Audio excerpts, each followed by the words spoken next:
ainda que para moitos de vos non obriga, pero en todo caso as obrigas tamén se poden eludir. Creo que esta non se debe de eludir, porque hoxe en realidade casi nos fai un favor o profesor Ramón Mai, que non sei se coñecedes todos, todas, pero así de paso coñecedes. Ele é catedrático de Ciencia Política desta universidade, ten un amplísimo recorrido xa antes como profesor de Dereito Político,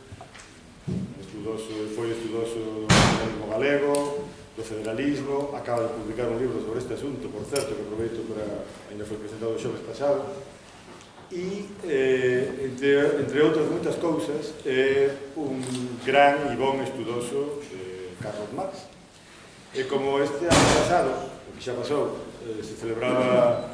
un dos moitos centenarios ecuménicos de Don Carlos, houve unha actividade en Santiago, en concreto na Universidade de Cultura Galega, no que tocou que Ramón Mai falara do tema que nos vai falar hoxe, que é a historia de política ao Marx dos escritos políticos. E eu tuve unha ocasión de, sempre que podo, vou a escutar, porque entre que está nunha facultade distinta, é como se aprende do lado, non solamente da casa, e a verdade é que me pareceu unha presentación e unha aproximación a un asunto clásico, histórico, moi importante, desde logo, para os historiadores, e que debía ser presentado tamén nesta casa, non só no Consello de Cultura Galega. Así yo pedín, e ele aceptou, e por eso desde Instagram organizamos esta actividade,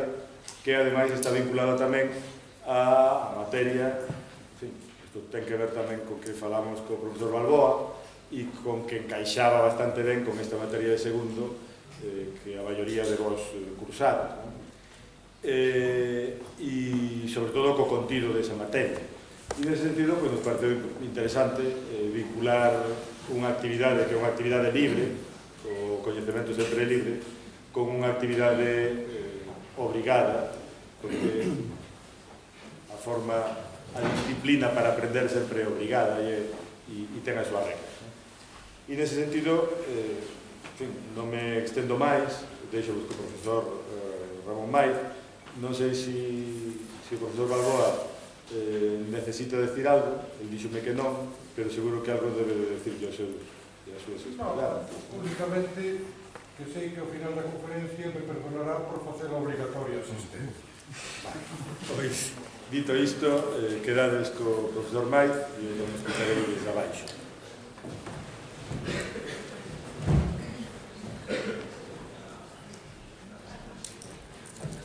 Bueno, moitísimas grazas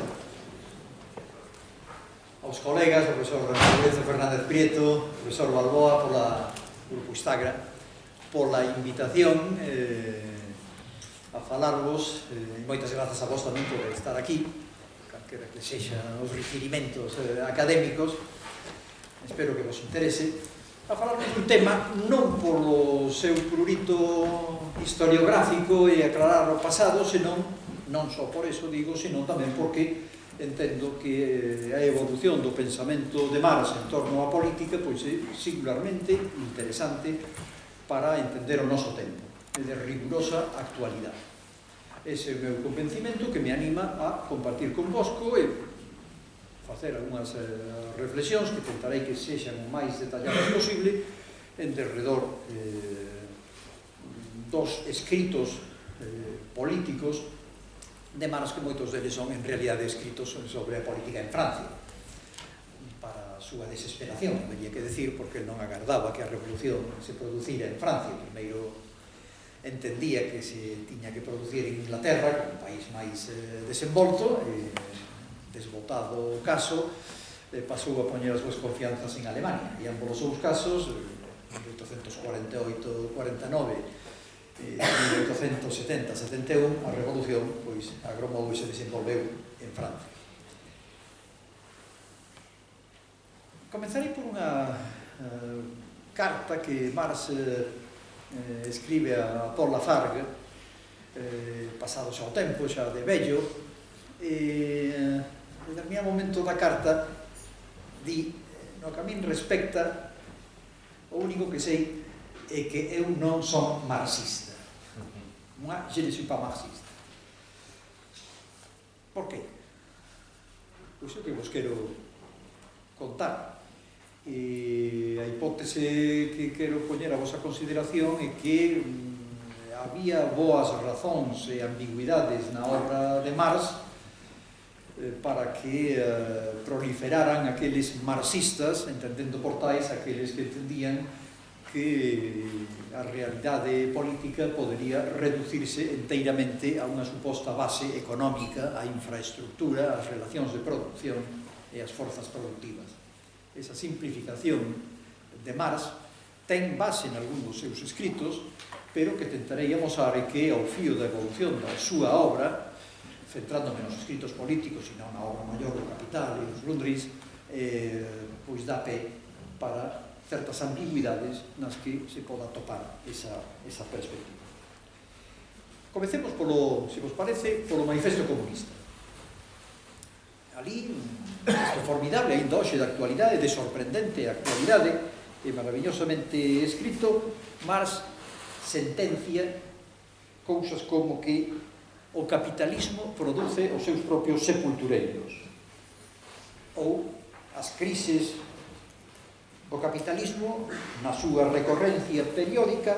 poñen en perigo de xeito cada vez máis ameazante a existencia da inteira sociedade burguesa.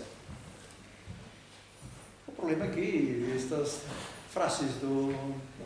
manifesto foron rotundamente desmentidas por os acontecimentos dos anos seguintes. De feito, desmentidas que o propio Engels en 1895 fala de a historia deunos un rotundo mentís. Entendo, con base nesta perspectiva, que os escritos políticos de Marx teñen moitísimo que ver con esas derrotas políticas de 1848, de 1851, pero tamén de 1871, por a Comuna de París. E que, do mesmo xeito que podemos seguir a evolución da súa obra de cara ao Capital, tamén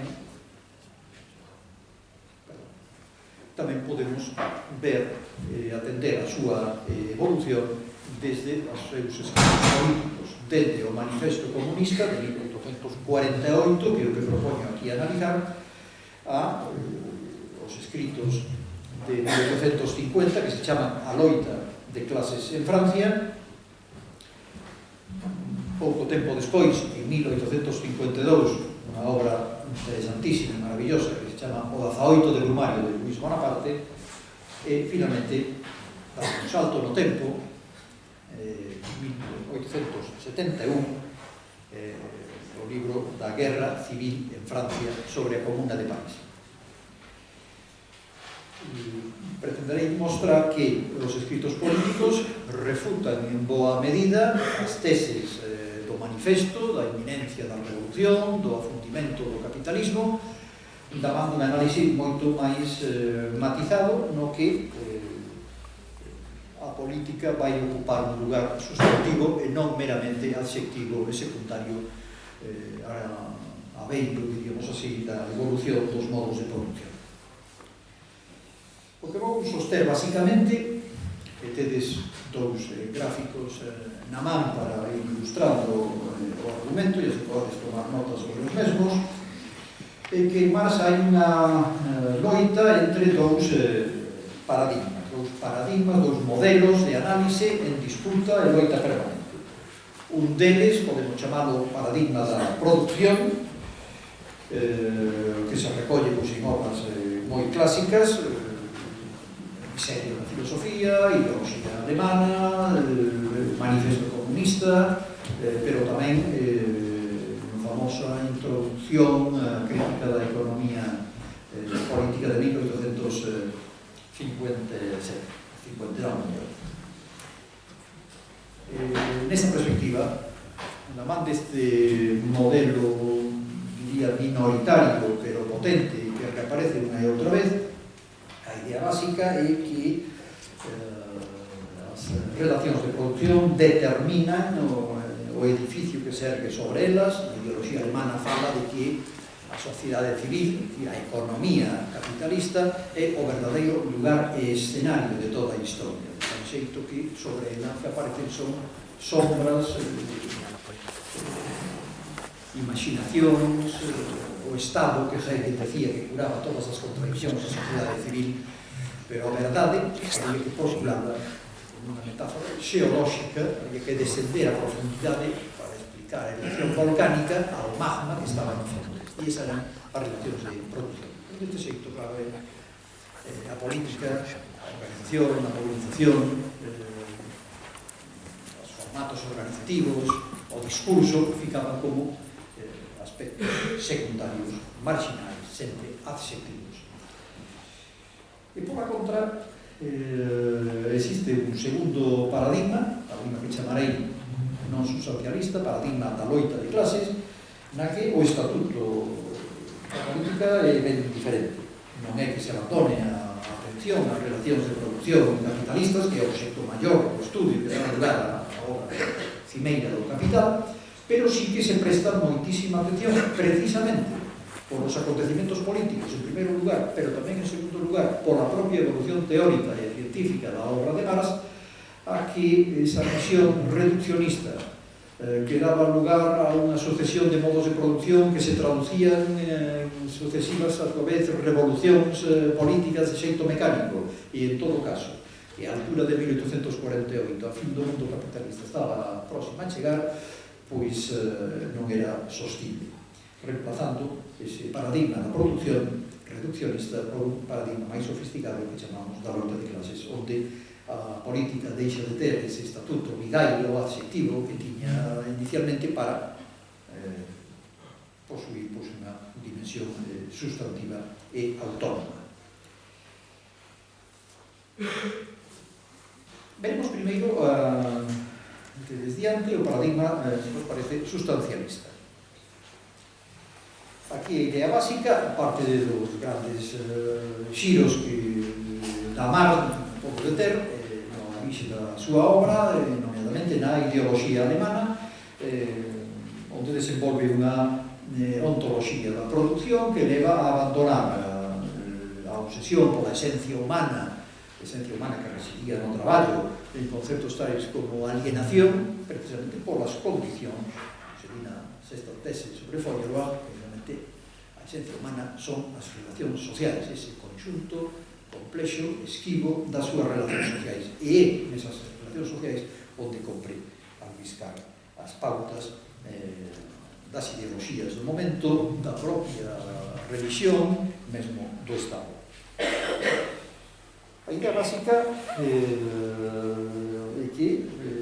neste modelo temos a clase na orixe do argumento. As clases están preconstituídas, como podes ver, onde? Nas relacións de producción. A análise, observada de esquerda a dereita, comeza por o proletariado, neste caso, as dúas clases en combate, a perspectiva revolucionista, as dúas clases fundamentais, o Vino Manifesto,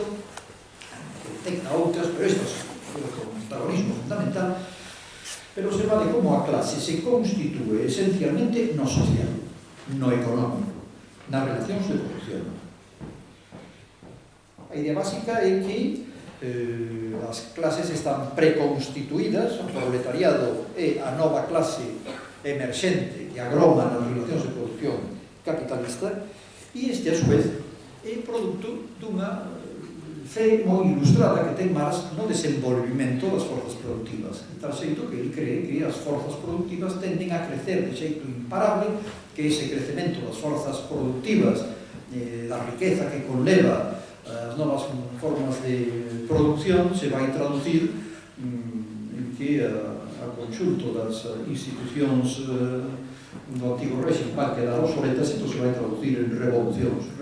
que ele chama permanente, ante a conta de que enseguida eso se vai traducir en unha revolución da nova clase emergente que é o proletariado.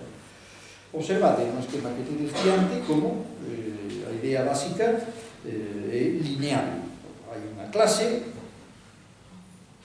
que é o proletariado, que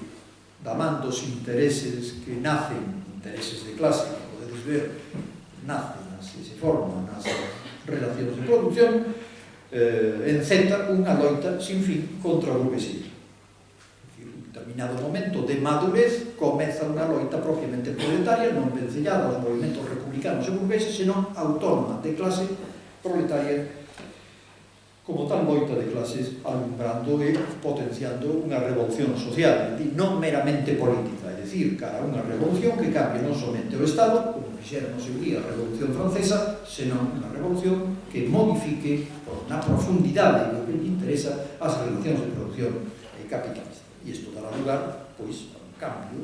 político no Estado, como Estado de clase, pasando do Estado burgués o Estado proletario, dictadura do proletariado. Sobre que logo volve. Nesta perspectiva, o que temos é unha síntese de dous elementos.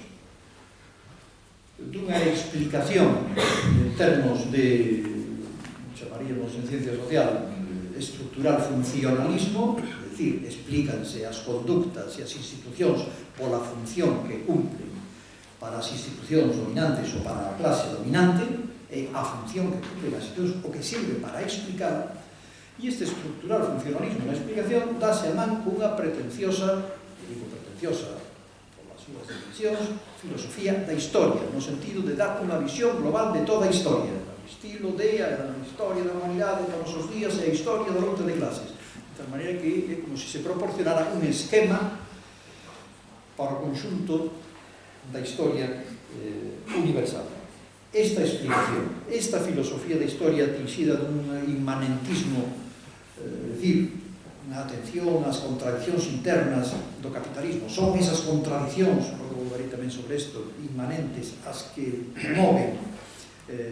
as cousas na superficie, pois ten un certo tono teleolóxico, semella conducir con grande velocidade pois cara a un cambio do estado de cousas, cara a unha revolución que vai modificar o mundo.